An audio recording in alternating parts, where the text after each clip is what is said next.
par exemple, à Montpellier, comme forcément je leur ai remis de la jurisprudence et qu'ils ne connaissaient pas ce type de contentieux, ils ont vérifié s'il n'y avait pas une faute de la victime chez Castille, bon, par exemple. Bon, ils l'ont évacué, donc indemnisation totale. Ça, c'est le risque.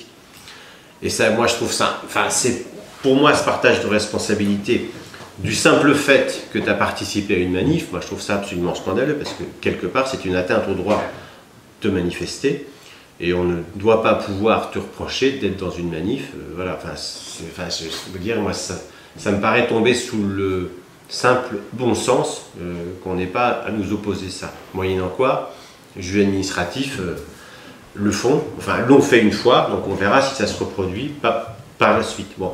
Moi, j'ai un exemple d'un gilet jaune que je vais défendre devant le théâtre Paris, qui a reçu un projectile de LBD dans le larynx, là. On imagine un peu ce que ça a dû lui faire mal. C'était un monsieur de 65 ans qui mangeait son sandwich. Je veux dire, je ne vois pas en quoi on pourrait lui opposer un partage de responsabilité. Donc, on verra bien ce que fera le théâtre Paris. Voilà. Parce qu'on ira devant le théâtre Paris, après l'expertise. Bon. Non, on ne court pas de risque de toute façon, parce qu'il n'y a pas de transmission au parquet.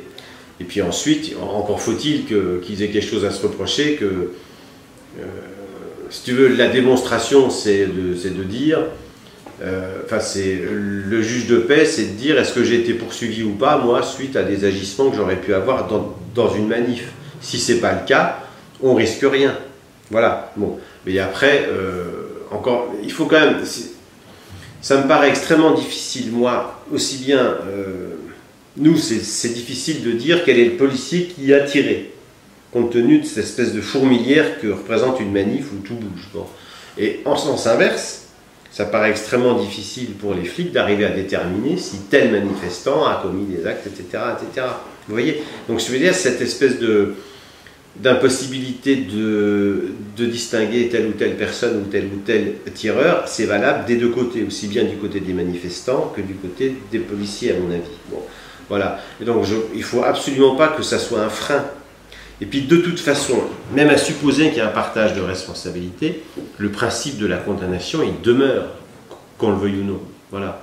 Et donc, à mon avis, ça vaut forcément le coup de mettre en œuvre la responsabilité de l'État dès le moment où on a été blessé à un endroit qui est prohibé par les instructions et de manière gratuite, et a fortiori quand on est une victime collatérale.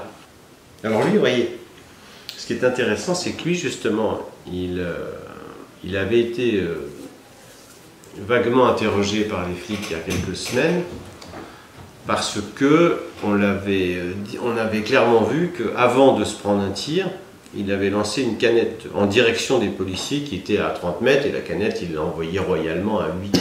Enfin, ils n'ont pas été atteints. Mais non, quoi, il a quand même été entendu, donc c'est un exemple intéressant. Et bon, il était mineur à l'époque des faits, hein. Il a perdu l'œil, je ne sais plus si c'est droit ou gauche, je ne me souviens plus. Et en fait, il y a eu un classement sans suite de la procédure menée à son encontre, eu égard à la blessure qu'il avait subie. Ça, c'est vachement bien, tu vois. Alors, c'était peut-être lié au fait qu'il était mineur aussi, mais bon, tu sais, il y a certains juges, certains profs qui n'auraient pas hésité à le renvoyer devant le juge pour enfants, même pour une sanction symbolique. Or, ça n'a pas été le cas. Donc, on a considéré que la proportion entre ce qu'il avait fait et ce qu'il avait reçu permettait de... Voilà.